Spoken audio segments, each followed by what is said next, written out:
ओम गणेशाय नमः। तो श्रवण करें बुधवार बुधदेव और गणेश जी की व्रत कथा। एक बुढ़िया माई थी, मिट्टी के गणेश जी की पूजा करती थी। रोज बनाए रोज गल जाए। एक सेठ का मकान बन रहा था तो बुढ़िया बोली, पत्थर का गणेश बना दो। मिस्त्री बोले, जितने में हम तेरा पत्थर का गणेश जी करेंगे उतने में अपनी दीवार ना चिनेंगे। बुढ़िया बोली, राम करे तुम्हारी दीवार टेढ़ी हो जाए। अब उनकी दीवार टेढ़ी हो गई। वो चिने और ढा देवे, चिने और ढा देवे। इस तरह करते करते शाम हो गई। शाम को सेठ आया। उसने कहा, आज कुछ भी नहीं किया। मिस्त्री कहने लगे कि एक बुढ़िया आई थी, वो कह रही थी मेरा पत्थर का गणेश कर दो। हमने नहीं करा तो उसने कहा तुम्हारी दीवार टेढ़ी हो जाए। तब से दीवार सीधी नहीं बन रही है। बनाते हैं और ढा देते हैं। सेठ ने बुढ़िया बुलवाई। सेठ ने कहा, हम तेरा सोना का गणेश गढ़ देंगे, हमारी दीवार सीधी कर दो। सेठ ने बुढ़िया को सोने का गणेश गढ़ा दिया। सेठ की दीवार सीधी हो गई। जैसे सेठ की दीवार सीधी की, वैसे ही हे भगवान सबकी करना। एक बार गणेश जी एक छोटे से बालक के रूप में एक चम्मच में चावल और दूसरे चम्मच में दूध लेकर निकले। वो हर किसी से कह रहे थे कि कोई मेरे लिए खीर बना दो, कोई मेरे लिए खीर बना दो। एक बुढ़िया माई बैठी हुई थी। उसने कहा, ला बेटा, मैं तुम्हारे लिए खीर बना देती हूँ। इतना कहकर बुढ़िया माई अपने कमरे में जाकर छोटे छोटे 2 कटोरी लेकर आती है। तब भेष रूपी गणेश जी कहने लगे, दादी माँ, छोटी सी बर्तन से क्या होगा? आपके घर में जो सबसे बड़ा बर्तन हो उसी को लेकर आओ। बुढ़िया माई मुस्कुराकर बच्चे की मन रखने के लिए, उसके खुशी के लिए अपने घर की सबसे बड़ा बर्तन लेकर बाहर आई और बालक गणेश के सामने रख दिया। अब तो बुढ़िया माई की आंखें फटी की फटी रह गई। वह जो थोड़े से चावल थे, 1 चम्मच चावल उस बर्तन में डालते ही बर्तन चावल से भर गया और दूसरे बर्तन में 1 चम्मच का दूध डालने से ही बर्तन दूध से भर गया। ये सब देख बुढ़िया आश्चर्य में पड़ गई।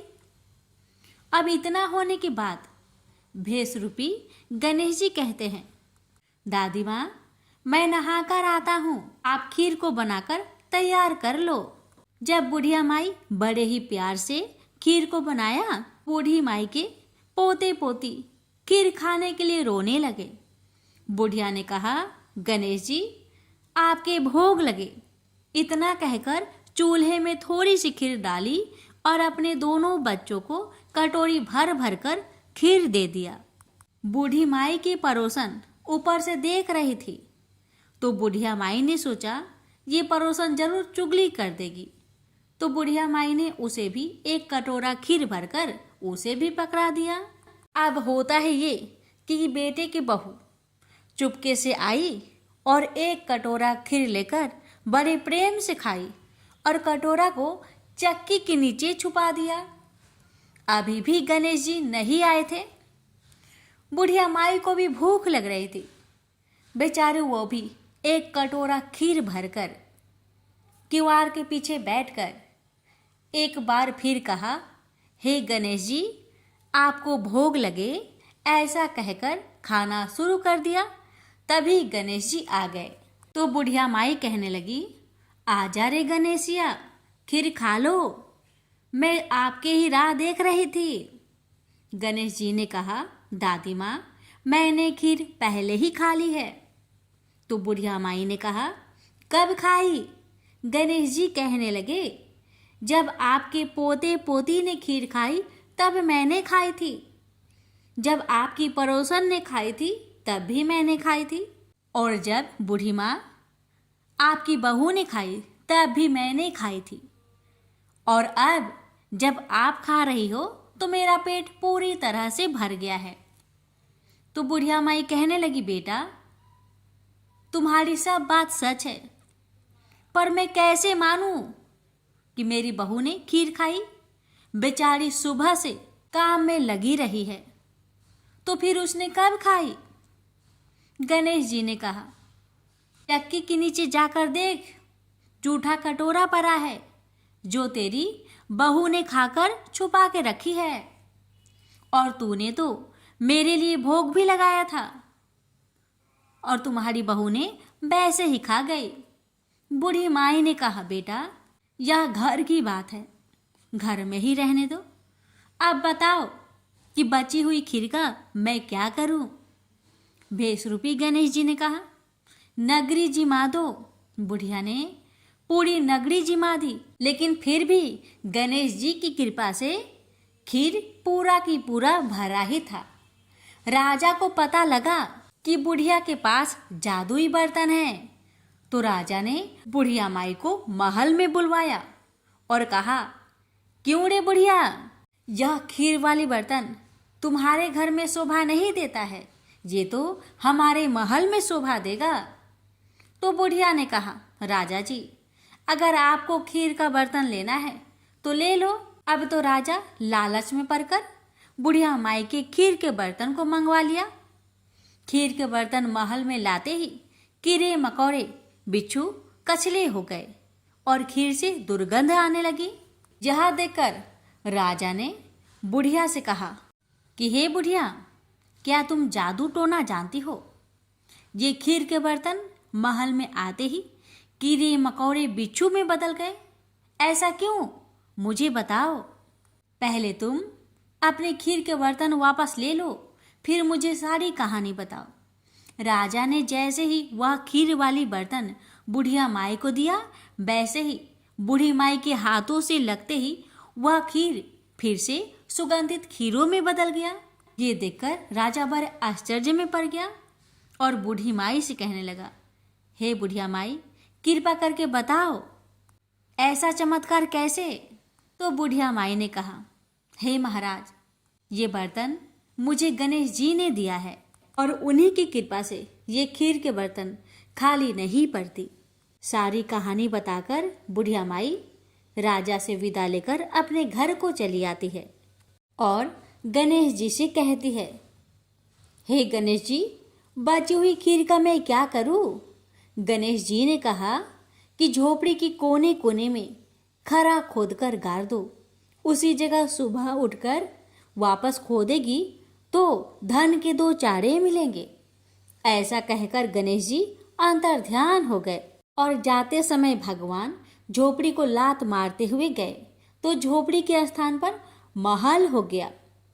सुबह बहू ने फावड़ा लेकर पूरे घर को खोद दिया, लेकिन कुछ भी नहीं मिला। तो बहू कहने लगी, सासू जी, आपकी गणेश जी झूठे हैं। तो सास ने कहा, बहू, मेरे गणेश झूठो नहीं है, ला मैं देखूं। वह सुई लेकर खोजने लगी तो टन टन कर 2 धन के चाड़े निकल आए। बहू ने कहा, सासू जी, आपके गणेश तो साचो ही हैं। सास ने कहा, गणेश जी तो भावनाओं के भूखे हैं। यह गणेश जी जैसे आपने बुढ़िया माई को दिया, वैसे सबको देना। विनायक जी की कहानी कहने वाले, हुक्कार भरने वाले और आसपास के सुनने वाले सबको देना। प्रेम से बोलिए, जय श्री गणेश। समतापुर नगर में मधुसूदन नाम का एक धनी व्यक्ति के रहता था। मधुसूदन का विवाह 1 मास पहले ही बलरामपुर नगर की सुंदर लड़की, जिसका नाम था संगीता, उसी से हुआ था। शादी के कुछ दिन बाद ही संगीता की माता की तबीयत खराब हो जाती है, इसलिए संगीता अपने माता के घर चली जाती है और वहीं पर कुछ दिन रुक जाती है और इधर मधुसूदन अकेला ही रहता है। जब संगीता की माता का तबीयत ठीक हो जाता है तो मधुसूदन बुधवार के दिन ही अपने पत्नी को लेने के लिए बलरामपुर के लिए रवाना हो जाता है। बलरामपुर पहुंचकर अपने ससुरारी में जाता है और अपने सास ससुर से संगीता को विदा करने के लिए आज्ञा मांगता है। लेकिन संगीता के माता पिता बोले, दामाद जी, आज तो बुधवार का दिन है, बुधवार के दिन बेटी की विदाई और कोई भी शुभ कार्य के लिए यात्रा नहीं करना चाहिए। लेकिन मधुसूदन अपने सास ससुर की एक भी बात नहीं माना और जिद पर अड़ गया कि मैं आज ही संगीता को लेकर जाऊंगा और कुछ भी नहीं होगा, आप खुशी खुशी विदा कर दीजिए। अब अपने दामाद के जिद के आगे संगीता के माता पिता हार मान लेते हैं और अपनी बेटिया को विदा कर देते हैं। अब मधुसूदन और संगीता दोनों जन बैलगाड़ी से यात्रा प्रारंभ करते हैं। 2 कोस की यात्रा के बाद ही उसकी गाड़ी का एक पहिया टूट गया। वहां से दोनों पैदल ही यात्रा करना शुरू कर देते हैं और पैदल चलते चलते बेचारी संगीता तो थक जाती है और उसे जोर से प्यास लग जाती है। वो अपने पति से कहती है, सुनिए जी, मुझे बहुत जोर से प्यास लगी है। तो मधुसूदन कहता है, ठीक है, तुम इस पेड़ की छांव में बैठो, मैं देखता हूँ आसपास में कहीं अगर पानी मिल जाए तो मैं लेकर आता हूँ, तुम यहाँ से कहीं जाना मत। इतना कहकर मधुसूदन पानी ढूंढने के लिए चल दिया। थोड़ी देर इधर उधर ढूंढने के बाद मधुसूदन को कहीं से जल मिल जाता है और वह जल लेकर वापस उसी जगह में आता है जहां उसकी पत्नी पेड़ के नीचे छांव में बैठी हुई थी। मगर ये क्या, वह बहुत हैरान हो जाता है क्योंकि उसकी पत्नी के पास उसी की शक्ल का एक आदमी बैठा हुआ था और संगीता उस आदमी की दी हुई पानी को पी रही थी।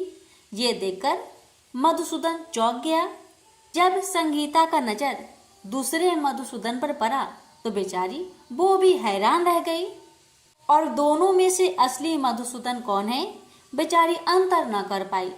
अब मधुसूदन को बहुत क्रोध आया और क्रोध में उसने उस व्यक्ति से पूछा, तुम कौन हो और मेरी पत्नी के पास क्यों बैठे हो? मधुसूदन की बात सुनकर उस व्यक्ति ने कहा, अरे भाई, यह मेरी पत्नी संगीता है, मैं अपनी पत्नी को ससुराल से विदा कराकर लाया हूँ, लेकिन तुम कौन हो जो मुझसे ऐसे प्रश्न कर रहे हो? उस व्यक्ति की बातें सुनकर मधुसूदन भड़क उठा और कहने लगा कि तुम जरूर कोई चोर या ठग हो। यह मेरी पत्नी संगीता है, मैं इसे पेड़ के नीचे बैठाकर जल की खोज में गया था। इस पर उस व्यक्ति ने कहा, अरे भाई, झूठ तो तुम बोल रहे हो, संगीता को प्यास लगने पर जल लेने मैं गया था, मैंने तो जल लाकर अपनी पत्नी को पिला भी दिया। अब तुम चुपचाप यहाँ से चलते बनो, नहीं तो किसी सिपाही को बुलाकर तुम्हें पकड़वा दूंगा। दोनों एक दूसरे से लड़ने लगे। उन्हें लड़ते देख बहुत से लोग वहां इकट्ठे हो गए। नगर के कुछ सिपाही भी वहां आ गए। सिपाही उन दोनों को पकड़कर राजा के पास ले गए और सारी कहानी राजा को सुना दी। राजा ने भी कोई निर्णय नहीं कर पाया। संगीता भी उन दोनों में से अपने वास्तविक पति को नहीं पहचान पा रही थी। राजा ने दोनों को ही कारागार में डाल देने के लिए कहा। राजा के इस फैसले पर असली मधुसूदन भयभीत हो गया और तभी आकाशवाणी हुई, मधुसूदन, तूने संगीता के माता पिता की बात नहीं मानी और बुधवार के दिन अपनी पत्नी को ससुराल से ले आया। यह सब भगवान बुद्ध देव के प्रकोप से हो रहा है। भविष्यवाणी सुनकर मधुसूदन बहुत डर गया और हाथ जोड़कर बुद्ध देव से क्षमा प्रार्थना करने लगा कि हे बुद्ध देव, हे भगवान, मुझसे बहुत बड़ी गलती हो गई कि मैंने अपने सास ससुर की बातें न मानी। उसका सजा मुझे मिल चुका है। हे भगवान, कृपा करके मुझे क्षमा कर दीजिए। मैं आगे से ऐसी गलती कभी नहीं करूँगा, मुझे माफ कर दीजिए। मैं भविष्य में आप कभी भी बुधवार के दिन यात्रा नहीं करूँगा और सदैव बुधवार को आपका व्रत किया करूँगा और कथा सुना करूँगा।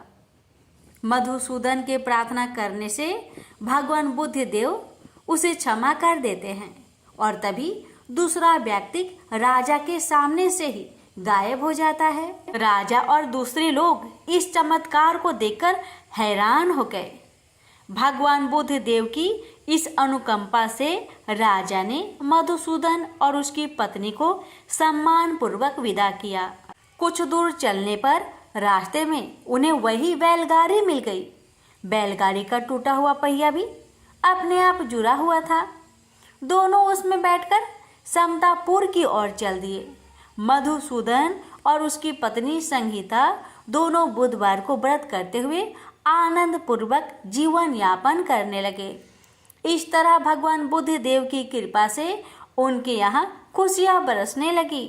इस तरह जो भी स्त्री या पुरुष विधिवत बुधवार का व्रत करके व्रत कथा को श्रद्धा पूर्वक सुनते हैं, भगवान बुद्ध देव उनके सभी कष्टों को दूर करते हैं। प्रेम से बोलिए बुद्ध देव भगवान की जय। पौराणिक कथा के अनुसार एक समय की बात है कि भगवान विष्णु का विवाह माता लक्ष्मी जी के साथ निश्चित हुआ। विवाह की सभी तैयारी होने लगी। सभी देवी देवताओं को निमंत्रण भेजे गए, लेकिन भूलवश गणेश जी को निमंत्रण देना रह गया था। इधर भगवान विष्णु की बारात जाने का समय आ चुका था। सभी देवता अपनी पत्नियों के साथ विवाह समारोह में शामिल होने को आए, परंतु सभी देवी देवताओं ने देखा कि गणेश जी कहीं दिखाई नहीं दे रहे हैं। तब उन सभी ने आपस में चर्चा की, क्या गणेश जी को नहीं न्योता दिया गया या गणेश जी ही नहीं आए हैं। सभी को इस बात पर बहुत आश्चर्य हुआ। इस बात पर उन सभी ने विष्णु भगवान से ही इसका कारण पूछा। विष्णु भगवान से पूछने पर उन्होंने कहा कि हमने गणेश जी के पिता भोलेनाथ, महादेव और माता पार्वती को न्योता भेजा था। यदि गणेश जी अपने पिता के साथ आना चाहते तो आ जाते। अलग से उन्हें न्योता देने की कोई आवश्यकता भी नहीं थी। दूसरी बात यह है, उनको खाने में 1.25 मन मूंग, 1.25 मन चावल, 1.25 मन घी और 1.25 मन लड्डू का भोजन चाहिए। यदि गणेश जी नहीं आएंगे तो कोई बात नहीं, दूसरे के घर जाकर इतना सारा खाना पीना अच्छा भी नहीं लगता। इतना वार्ता कर ही रहे थे कि किसी एक ने सुझाव दिया, यदि गणेश जी आते तो उनको द्वारपाल बनाकर बैठा सकते थे कि आप घर की याद रखना।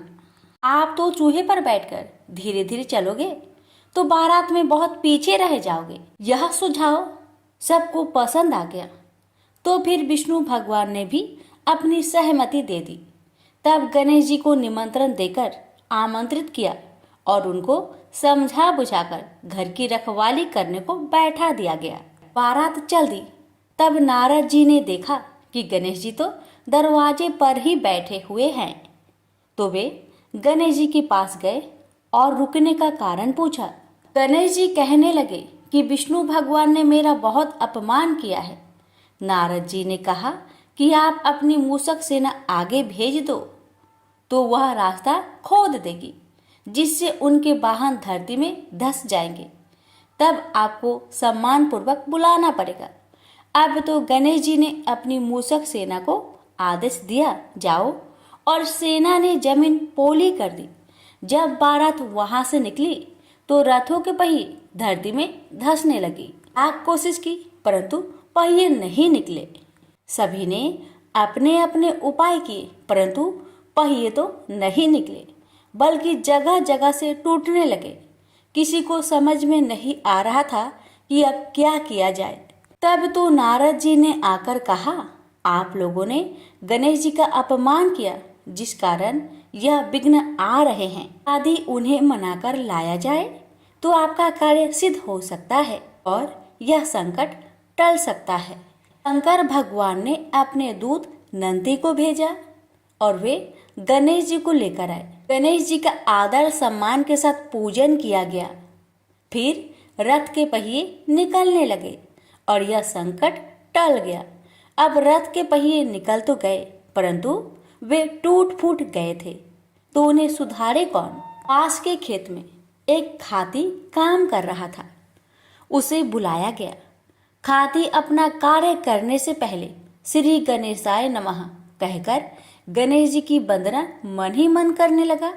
देखते ही देखते खाती ने सभी पहियों को ठीक कर दिया।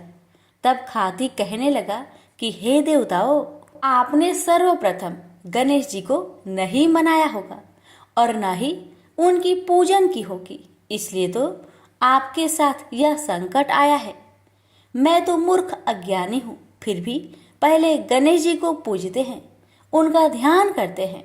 आप लोग तो देवगण हैं, फिर भी आप गणेश जी को कैसे भूल गए? अब आप लोग भगवान श्री गणेश जी की जय बोलकर जाए तो आपके सब काम बन जाएंगे और कोई संकट भी नहीं आएगा। ऐसा कहते हुए बारात वहां से चल दी और विष्णु भगवान का लक्ष्मी जी के साथ विवाह संपन्न करा के सभी सकुशल घर लौट आए। हे गणेश जी महाराज, आपने विष्णु को जैसा कारज सरियो ऐसा कारज सबको सिद्ध करिजो। बोलिए गजानन भगवान की जय। बहुत समय पहले की बात है, किसी गांव के बाहर एक बरगद का पेड़ था, जिसके पास ही गणेश जी का एक छोटा सा मंदिर था। गांव में और मंदिर नहीं थे, इसलिए सब लोग इसी मंदिर में आकर पूजा किया करते थे। गांव में एक भिखारी भी रहता था, भीख मांगना ही उसका काम था। गांव छोटा सा था, भिखारी को काफी भीख नहीं मिलती थी, इसलिए यह और कोई उपाय न देखकर मंदिर के दरवाजे पर बैठने लगा। सोचने लगा कि लोग यहाँ धर्म करने आते हैं और नहीं तो सही पेट भरने लायक भीख तो मिल जाया करेगी। भिखारी दिन भर मंदिर के दरवाजे पर बैठा रहता और जब वहाँ किसी को आते देखता तो शिव शिव रटने लगता। इस तरह बेचारा दिन भर गणेश जी और शिव जी का नाम जपता रहता था, मगर शाम तक उसे भीख मिलती थी। फिर 2-4 मुट्ठी अन्न और कुछ फल मूल और कभी कभी 4-6 पैसे मिलते थे। हालांकि इतनी थोड़ी आमदनी से किसी की गुजर कैसे हो सकती है। फिर भिखारी को अपना ही नहीं बल्कि अपनी बेटी की भी चिंता करनी पड़ती थी। उसकी बेटी का नाम था कमला और वह बड़ी चतुर और बड़ी समझदार थी, मगर चतुराई और समझदारी से तो पेट की आग नहीं बुझती, उसे तो भोजन चाहिए। इसलिए कमला कभी कभी अपने बाप को भोजन पाने के लिए तंग करने लगती थी। उस वक्त भिखारी के दिल पर बड़ी चोट लगती, उसकी आंखें भर आती थी, वह चिंता के समुद्र में डूब उतरने लगता था। गर्मी के दिन थे, दोपहर का समय था, ऊपर आसमान और नीचे धरती धक धक जल रही थी, चारों तरफ सन्नाटा छा रहा था। ऐसे ही समय में महादेव पार्वती लोगों का सुख दुख देखने इस संसार में आए। चलते चलते वे उसी गांव में पहुंचे और गणेश जी के मंदिर के सामने से निकले। भिखारी उन्हें आते देख ओम नमः शिवाय की रटना रटने लगा। भिखारी की यह हालत देख पार्वती जी को बड़ी दया आई। उन्होंने महादेव जी से कहा, भगवान इस भिखारी की तरफ भी तो देखिए, बेचारा कितना दुखी है। देखिए तो कितने प्रेम से आपका नाम जप रहा है और आप भगवान कितने कठोर है। आपको क्या इस भिखारी पर दया नहीं आई? मैंने सुना था कि लोग बड़े पापी हो गए हैं, वो देवताओं का पूजा नहीं करते, मगर नहीं, आज मुझे मालूम हुआ कि इसमें उनका कोई अपराध नहीं, सब तो देवताओं का अपराध ही है। आप इसी भिखारी को ले लीजिए। बेचारा को आपका नाम लेते लेते बरसों बीत गए, इतने पर भी अभागा पेट भर भोजन तक नहीं पाता। जब देवता ही ऐसे कठोर हो जाएंगे तब कोई काहे उनकी पूजा करेगा। अब महादेव जी को पार्वती जी की बात लग गई। भगवान बोले, देवी आप असल बात क्या है नहीं जानती और आप जान भी नहीं सकती, क्योंकि आपका हृदय ही इतना कोमल है कि मैं कहता हूँ देवी आप जिद ना करें, जो हो रहा है उसे होने दीजिए। देवी ने एक ना सुना तो भगवान ने कहा, ठीक है, तो मैं आज इस भिखारी के लिए कुछ बंदोबस्त करा देता हूँ, जिससे इस भिखारी का दुख दूर हो जाएगा। इतना कहकर महादेव जी पार्वती जी के साथ मंदिर में पहुँचे। माता पिता को आते देख गणेश जी उठकर खड़े हो गए। उन्होंने बड़े प्रेम से माता पिता को प्रणाम किया। महादेव जी ने गणेश जी को आशीर्वाद दिया और कहा, देखो बेटा, यह भिखारी बरसों से तुम्हारे द्वार पर बैठा है, मेरा नाम जपा करता है, मगर तुमने अब तक इस पर दया क्यों नहीं किया?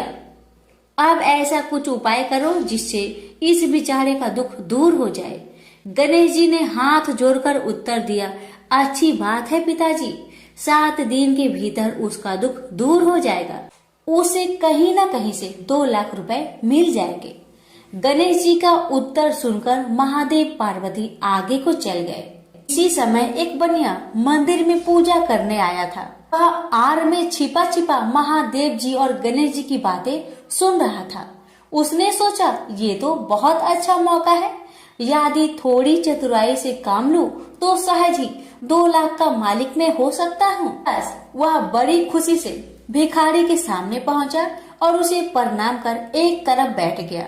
भिखारी को आज तक किसी ने प्रणाम नहीं किया था, न कोई उसके पास आकर बैठा ही था।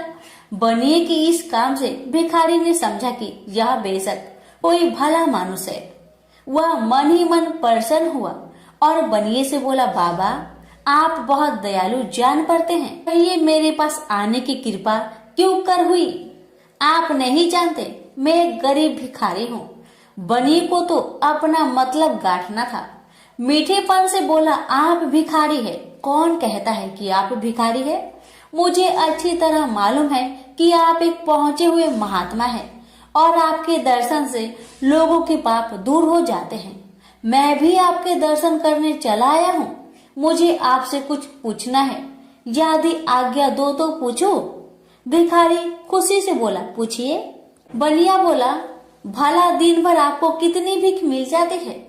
भिखारी बोला, भाई मिलने की क्यों पूछते हो, यहाँ तो पेट की भी लाले पड़े रहते हैं। रोजाना 2-4 मुट्ठी अन्न मिल जाता है, कभी 2-4 पैसे भी मिल जाते हैं, किसी तरह दिन काट लेता हूँ। बनिया कहने लगा, राम राम, आप जैसे महात्मा और यह कष्ट, इस गांव के आदमी भी क्या आदमी हैं? आपकी थोड़ी सी सहायता नहीं कर सकते? आप कैसे यह कष्ट सह लेते हैं? मुझे तो आप पर बड़ी दया आती है। मेरे जी में आता है कि मैं आपकी कुछ सेवा करूं, पर कहने में डर मालूम होता है। भिखारी बोला, आप मेरी सहायता कर सकते हैं? अब बनिया हंसते हुए बोला, मेरी इतनी हैसियत कहाँ है जो आपकी कुछ सेवा कर सकूं, मगर एक बात है, आज से 7 दिन तक आपको जो कुछ भी मिले वह मुझे दे दीजिए, बदले में आपको मैं 100 रुपया दे दूंगा। 100 रुपये के नाम सुनते ही भिखारी मारे खुशी के उछल पड़ा। उसने सोचा, अगर 100 रुपये मिल जाए तो क्या कहना, यहाँ तो 7 दिन में 7 आने के सामान भी न मिले, तब तो 100 रुपये छोड़ देना सरासर बेवकूफी होगी, पूरा गधापन है। मगर इसी समय उसे लड़की की ख्याल आ गई। उसने सोचा, अगर मैं 100 रुपया लेकर घर पहुंचा और मेरी बिटिया रानी गुस्सा करने लगी तो पहले मैं उसकी सलाह ले लेता हूँ। बस यही विचार में आते ही उसने बनिए को जवाब दिया, आपने मुझ पर बड़ी कृपा की, मगर मैं अभी कुछ नहीं कह सकता, सोच विचार करके कल कहूँगा। जब बनिया चला गया तब भिखारी ने अपनी बिटिया को बुलाया और उससे सब हाल कह सुनाया। चतुर बिटिया कमला ने फौरन समझ गई कि इसमें जरूर कोई बनिए की शैतानी है। उसने पिता से कहा, बनिया बिना फायदे के क्यों 100 रुपये देने चला? खैर कोई बात नहीं पिताजी, मैं कल उस बनिए से बातें तय कर लूंगी, मगर आप बीच में कुछ ना बोलना। उधर बनिए का बुरा हाल था, रात भर उसके पेट में चूहे उछलते रहे। बड़ी मुश्किल से सवेरा हुआ, बनिए की जान में जान आई। वह हाथ मुंह धोते ही भिखारी के पास आ पहुंचा और छुटते ही बोला, क्या विचार किया आपने? कमला भी बनिए से निपटने को तैयार बैठी थी। बनिए की बात सुनते ही उसने जवाब दिया, सेठ जी, हम लोगों ने विचार किया, भला 100 रुपये में क्या होता है, इतना सस्ता सौदा होना मुश्किल है, माफ कीजिए। कमला का उत्तर सुनते ही बनिए पर मानो बिजली गिर पड़ी, पर लाख रुपए के लालच छोड़ना भी कठिन था। वह 200 रुपए देने को राजी हो गया। अब तो कमला का संदेह और भी पक्की हो गया। वह समझ गई कि बनिया जरूर किसी भारी लाभ के लिए ही इतने रुपए देना चाहता है। उसने जवाब दिया, सेठ जी, इतना सस्ता सौदा और कहीं होता होगा? 100 दो, 100 या 1000 दो, 1000 में तो होता ही क्या है। जो चीज आप कौड़ियों में मोल खरीदना चाहते हैं वह लाख रुपए में भी सस्ती है। यह सुनकर बनिया बहुत घबराया, परंतु उसने अपनी कोशिश जारी रखी। मारे लोभ के वह अंधा हो रहा था। उसको लोभ का भूत सवार हो गया था। उसने 100-200 से बढ़कर अंत में 50,000 लगा दिए। अब कमला ने सोचा इतने रुपए थोड़े नहीं होते। अब बिटिया कमला ने सोचा इतने बड़े रकम को छोड़ना ठीक नहीं है। उसने बनिए से कहा, खैर आप नहीं मानते तो मैं ही आपकी बात मान लेती हूँ, मगर शर्त यह है कि रुपए अभी मिलने चाहिए। ये शर्तें मंजूर करने में बनिए को क्या उजर थी। वह खुशी खुशी घर लौटा। उसने सोचा 50,000 रुपए देकर 1 लाख लेना कुछ बुरा नहीं है। 2 लाख न सही 1.5 लाख मालिक तो बन ही जाऊंगा। आहा, मेरी तकदीर भी कितनी चोखी है। साथ ही दिन में 50,000 का लाभ हो गया। उसने घर आते ही भिखारी के पास 50,000 रुपए भेज दिए। अब बनिया हर रोज भिखारी के पास आता और उसकी दिन भर की भीख घर ले आता। इस तरह 6 दिन बीत गए। अब तो बनिए को बड़ी फिक्र हुई। 7वें दिन वह फिर गणेश जी के मंदिर में पहुंचा। उसने देखा कि आज फिर महादेव पार्वती मंदिर में पधारे हैं। बस वह दीवार से कान सटा उनकी बातें सुनने लगा, मगर यह क्या, उसका कान दीवार में चिपक गया। उसने कान छुड़ाने की बहुत कोशिश की, पर कान टस मस न हुआ। तब वह दाहिने हाथ की सहायता से कान छुड़ाने लगा।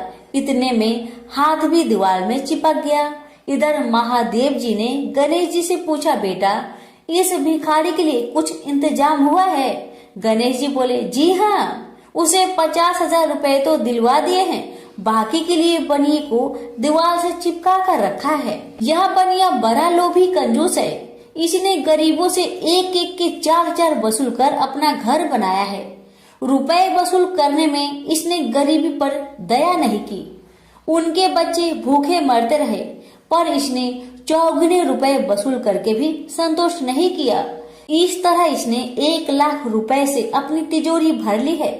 गरीबों के माल से यह सुख नहीं उठा सकता। अब जब तक यह भिखारी को बाकी 50,000 रुपए न देगा, तब तक दीवार से चिपका रहेगा। गणेश जी की बातें सुनकर बनिए ने अपना माथा को पीट लिया। इसकी आंखें में आंसू बरसने लगे।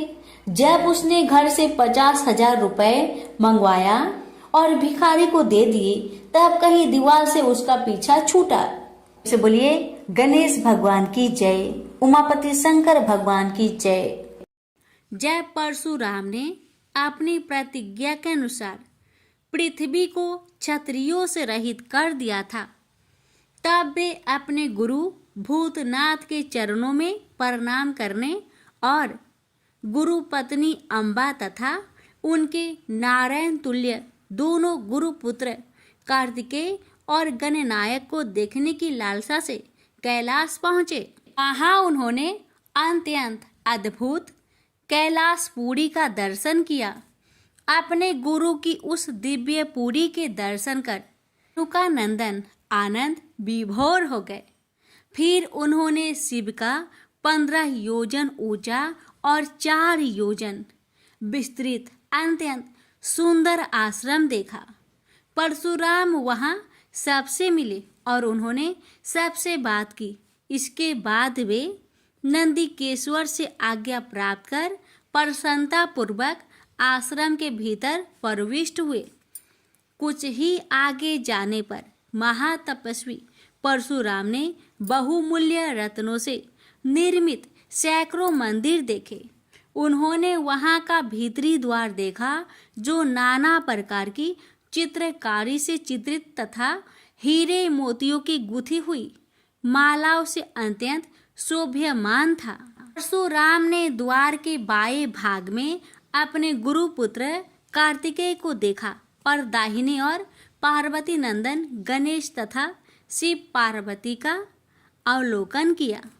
वे वहां रत्नाभरण भूषित बहुमूल्य रत्नों से बने सिंहासनों पर आसीन थे। परशुराम सबसे मिलते और प्रेम पूर्वक बात करते हुए प्रसन्नचित चित्त से आगे बढ़े ही थे कि गणेश ने उन्हें देखकर कहा, शूलपाणी इस समय शयन कर रहे हैं। मैं उन परम प्रभु की आज्ञा प्राप्त कर तत्काल तुम्हें साथ ले चलूंगा। बस इतनी देर रुक जाओ। परशुराम ने गणेश के सम्मुख खड़े खड़े उत्तर दिया, बंधुवर, मैं अपने गुरु शिव व माता पार्वती के दर्शन करना चाहता हूँ। मैं उनके चरणों में प्रणाम कर अभी लौट जाऊंगा। गणेश ने उन्हें अनेक प्रकार से समझाते हुए कहा, इस समय भूतेश्वर शिव एवं माता पार्वती अंतःपुर में है, अतः अभी आपको वहां नहीं जाना चाहिए। परम गुरुदेव शिव एवं माता पार्वती के चरण कमलों के दर्शन करने का मेरा सहज अधिकार है। परशुराम अपने आग्रह पर दृढ़ थे, किंतु गणेश उन्हें अत्यंत विनयपूर्वक समझाते रहे, मैं तो परम पिता शिव एवं माता पार्वती के दर्शनार्थ जाऊंगा ही। यह कहकर परशुराम आगे बढ़ना ही चाहते थे कि गणेश ने उन्हें रोक दिया। 21 बार पृथ्वी को क्षत्रियों से रहित करने वाले भृगु नंदन कुपित हो गए और उनका गणेश से विवाद ही नहीं हुआ, हाथापाई भी होने लगी। कुमार कार्तिकेय ने उन्हें समझाने का प्रयास किया, किंतु क्रोध परशुराम ने उन्हें धक्का दे दिया, जिससे वह गिर गए। शिव पुत्र गणेश ने उठकर परशुराम की उद्दंडता के लिए उनकी भर्त्सना की, तो क्रोध परशुराम ने अपना तीक्ष्ण परशु उठा लिया। तब गणेश ने अपनी सूंड बढ़ाकर उन्हें उसमें लपेट लिया और घुमाने लगे। गणेश की सूंड में लिपटे परशुराम सर्वथा असहाय और निरुपाय थे। गणेश के योग बल से परशुराम अस्तंभित रह गए। गणेश ने परशुराम को सप्तद्वीप, सप्त पर्वत, सप्त सागर, भूलोक, स्वर्गलोक, जनलोक, ध्रुवलोक, गौरीलोक और शंभुलोक में घुमाते हुए समुद्र में फेंक दिया। परशुराम समुद्र में तैरने लगे तो निरामयी गणनाथ ने उन्हें पुनः अपनी सूंड में उठा लिया और घुमाते हुए बैकुंठ धाम दिखाकर गोलोक धाम का दर्शन करा दिया। वहां परशुराम ने मंद मंद मुस्कुराते हुए बंसी विभूषित नव निरत श्री कृष्ण के साथ रासवेणी राधा का दर्शन किया, तो वे बार बार उनके मंगलमयी चरण कमलों में प्रणाम करने लगे। कुछ देर बाद परशुराम सचेत होकर पृथ्वी पर गिर पड़े। उस समय उनका प्रतिवादी मुख स्तंभ गणेश जी द्वारा किया हुआ स्तंभन भी दूर हो गया। तब उन्होंने अपने अभीष्ट देवता श्री कृष्ण के जगत गुरु शिव द्वारा प्रदत्त परम दुर्लभ स्रोत एवं कवच का स्मरण किया और संपूर्ण शक्ति से सूर्य की प्रभा के तुल्य तीक्ष्णतम अपने परशु से गौरी नंदन पर प्रहार कर दिया। गणेश ने अपने परम पूज्य पिता के अमोघ अस्त्र का सम्मान करने के लिए उसे अपने बाएं दांत से पकड़ लिया। शिव शक्ति के प्रभाव से वह तेजस्वी परशु गणेश के बाएं दांत को समूल काट कर पुनः रेणु का पुत्र परशुराम के हाथ में लौट आया। गणेश का दांत टूटते ही भयानक गर्जना हुई और रक्त का फवारा फूट पड़ा। मुंह से निकलकर रक्त से सना दांत भूतल पर गिर पड़ा। उस समय धरित्री कांप उठी। यह दृश्य कार्तिकेय, क्षेत्रपाल आदि पार्षद तथा शून्य में देवगण अत्यंत भयभीत होकर हाय हाय करने लगे। कैलाशवासी डर से मूर्छित हो गए। निंद्रापति सुधत्मा शिव की निंद्रा भंग हुई। बेटा यह क्या हुआ? दौड़ी हुई पार्वती आई तो उन्होंने अपने पुत्र गणेश के टूटे दांत तथा रक्त से सने हुए मुंह को देखा और देखा कि उनके हृदय खंड गणेश क्रोध शून्य परम शांत लज्जा से सिर झुकाए खड़े हैं। अत्यंत व्याकुल होकर उन्होंने स्कंद से पूछा, क्या बात है? यह कैसे हुआ? स्कंद द्वारा संपूर्ण वृत्तांत सुनकर पार्वती अत्यंत क्रोध हुई और अपने प्रिय पुत्र गणेश जी को सीने से लगाकर रोती हुई शिव से बोली, मेरे पुत्र गणेश और आपके शिष्य परशुराम में किसका दोष है, आप ही निर्णय करें। फिर माता पार्वती ने अपने सम्मुख परशुराम को शिव के प्रमोदक द्वारा चरण कमलों की निर्भयता पूर्वक सेवा करते हुए देखकर कहा, हे महाभाग राम, तुम योगियों के गुरु देवाधिदेव महादेव के शिष्य हो। तुम शुद्ध मन वाले हो। तुम्हारी अशुद्धता का कारण मेरी समझ में नहीं आ रहा। तुमने करुणामय गुरु से अमोघ परशु प्राप्त कर पहले तो उसकी क्षत्रिय जाति पर परीक्षा की और अब गुरु पुत्र पर परीक्षा की है। श्रुति गुरु दक्षिणा देने का निर्देश करती है और तुमने अत्यंत निर्दयता पूर्वक गुरु पुत्र का समूल एक दांत ही नष्ट कर दिया। अब इसका सिर भी काट डालो। चरमता का अमोघ परशु प्राप्त कर ले तो क्षुद्र श्रृंगाल भी वनराज को मार सकता है। इतना कहकर क्रोध से भगवती पार्वती परशुराम को मारने के लिए प्रस्तुत हो गई। भय बस परशुराम ने मन ही मन करुणा सागर गुरु को प्रणाम कर अपने इष्ट देव गोलोकनाथ श्री कृष्ण का स्मरण किया। तभी पार्वती ने अपने सम्मुख एक बौने ब्राह्मण बालक को देखा। उस पर तेजस्वी ब्राह्मण बालक को देखकर आतुरता से भगवान शंकर ने भक्ति पूर्वक मस्तक झुकाकर प्रणाम किया। उसके बाद माता पार्वती ने भी उसे प्रणाम किया। परम तेजस्वी ब्राह्मण बालक ने शिव एवं पार्वती को शुभ आशीर्वाद प्रदान किया। यह दृश्य देखकर कैलाशवासी बालक बालिकाएं भयभीत एवं चकित हो गए। फिर भगवान शंकर ने उनका पूजन किया। वे वामन भगवान रत्न सिंहासन पर विराजमान थे। उनका उत्कृष्ट तेज सर्वत्र फैल रहा था। भगवान शंकर ने मधुर शब्दों में कहा, आज मेरा परम सौभाग्य है जो आपने कृपा पूर्वक मेरे यहाँ पधारकर मुझे सेवा का अवसर प्रदान किया है। आशुतोष शिव की मधुर वाणी से प्रसन्न होकर ब्राह्मण बाल रूपी स्वयं श्री हरि ने गंभीर स्वर में कहा, आप लोग की वर्तमान स्थिति जानकर मैं श्वेत द्वीप से आ रहा हूँ। मेरे भक्तों का कभी अमंगल नहीं होता। मेरा सहस्त्रसार उनके रक्षार्थ प्रतिक्षण प्रस्तुत रहता है, किंतु गुरु के रुष्ट होने पर मैं विवश हो जाता हूँ। गुरु की अवहेलना बलवती होती है। विद्या और मंत्र प्रदान करने वाला गुरु अभिष्ट देव से 100 गुना श्रेष्ठ है। गुरु से बढ़कर कोई देवता नहीं है, पार्वती से बढ़कर कोई पतिव्रता नहीं है तथा गणेश से उत्तम कोई जितेंद्रिय नहीं है। भृगु नंदन ने गुरु पत्नी एवं गुरु पुत्र की अवहेलना कर दी है। उसी का मार्जन करने के लिए मैं यहाँ उपस्थित हुआ हूँ। श्री हरि ने भगवान शंकर के बाद भगवती पार्वती से कहा, तुम जग जननी हो। तुम्हारे लिए गणेश, कार्तिकेय और परशुराम भी पुत्र तुल्य है। इन परशुराम ने स्नेह के प्रति शिव और तुम्हारे मन में भेद नहीं है। आता एवं जो उचित समझो करो। देव बड़ा प्रबल होता है। बालकों का यह विवाद तो देव दोष से ही घटित हुआ है। तुम्हारे इस प्रिय पुत्र का एक दंत नाम वेदों में प्रसिद्ध है। फिर श्री हरि ने परशुराम से कहा, राम, तुमने क्रोधवश शिवा पुत्र गणेश का दांत तोड़कर अनुचित किया है। इस कारण तुम निश्चय ही अपराधी हो। ये सर्वशक्ति स्वरूपा पार्वती प्रकृति से परे और निर्गुण है। श्री कृष्ण भी इन्हीं की शक्ति से शक्तिशाली हुए हैं। ये समस्त देवताओं की जननी है। तुम इनकी स्तुति कर इन्हें संतुष्ट करो। इतना कहकर श्री हरि बैकुंठ के लिए प्रस्थान कर गए।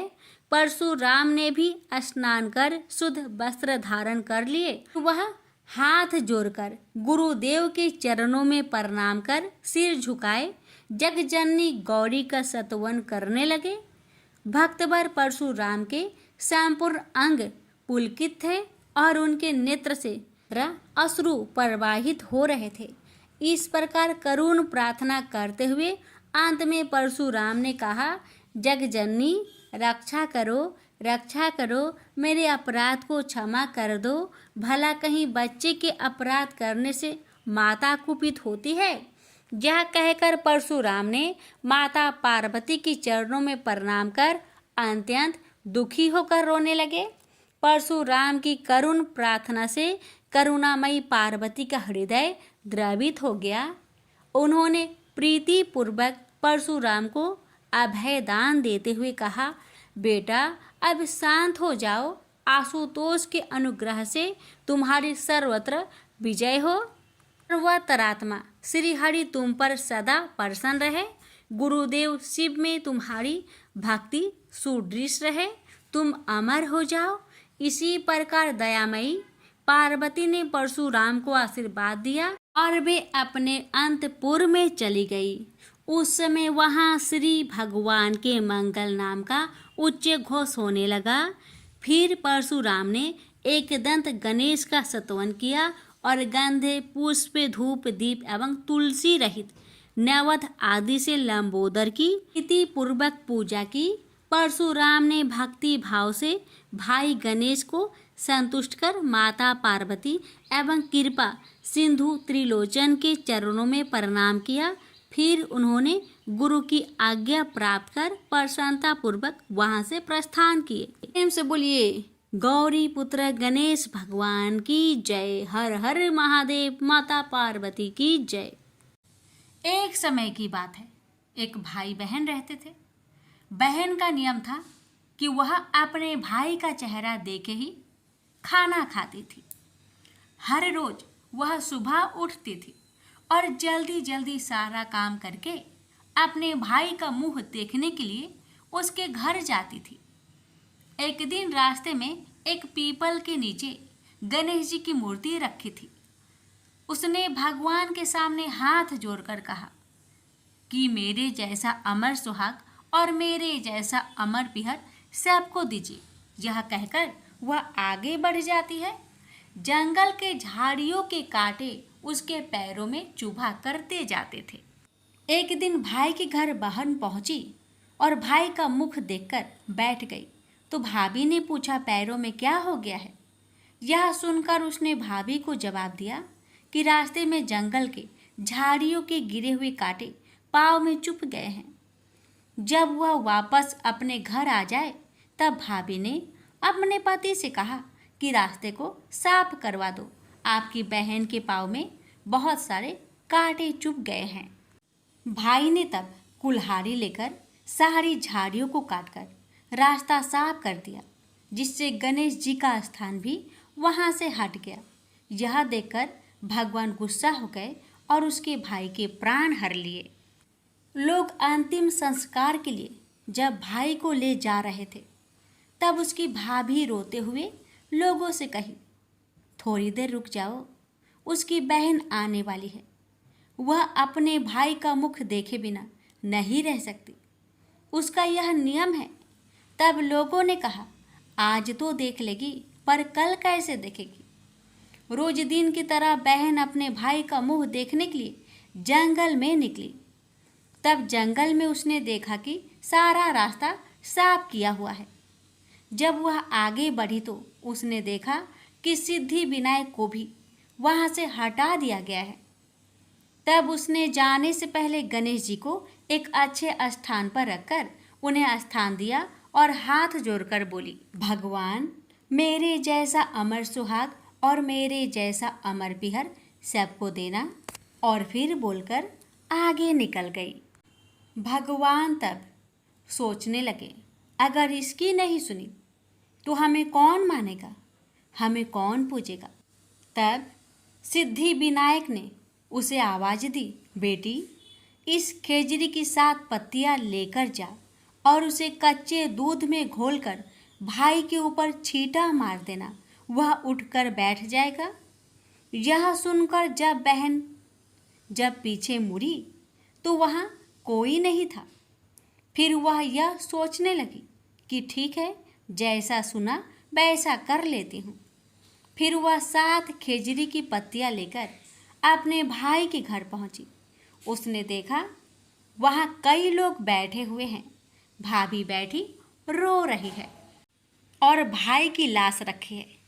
तब उसने उस 7 पत्तियों को बताए हुए नियम के तहत भाई के ऊपर इस्तेमाल किया। तब भाई उठकर बैठ गया। भाई बोला बहन से, बोला मुझे बहुत ही गहरी नींद आ गई थी। तब बहन बोली यह नींद किसी दुश्मन को भी ना आए, और उसने सारी बात अपने भाई को बता दी। तो मान्यता के अनुसार ये है गणेश जी की चमत्कारी कथा। प्रेम से बोलिए गणेश भगवान जी की जय हो।